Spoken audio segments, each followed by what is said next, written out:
আসসালামু আলাইকুম। আমি এখন আছি এই যে দেখতে পারতেছেন লিচু বাগানের পাশে। এই যে প্রত্যেকটা গাছে হাজার হাজার লিচু ধরে আছে। এই যে দেখেন কত লিচু, আমার চারপাশে শুধু লিচু আর লিচু। এই যে ঘাস ভর্তি লিচু।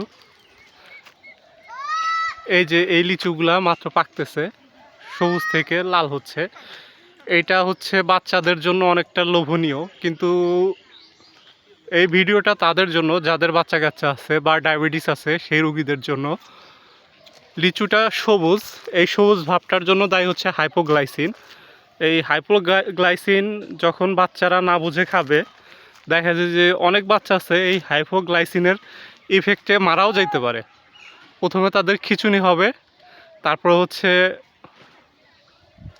খিঁচুনি থেকে ওটা ইমার্জেন্সি পর্যায়ে চলে গেলে মারাও যেতে পারে। তাই এই লিচুর ক্ষেত্রে সাবধান। এই লিচুগুলা বাচ্চাদেরকে মোটেও খাইতে দেওয়া যাবে না। বড়রা খাইলে খুব একটা ক্ষতি নেই, কিন্তু বিশেষ করে যাদের ডায়াবেটিস আছে আর বাচ্চা, তাদেরকে অবশ্যই এই লিচু খাওয়া থেকে বিরত রাখবেন। এটা লোভনীয় ফল, মনের ভুলে হয়তো দিতেও পারেন, কিন্তু দেওয়া যাবে না।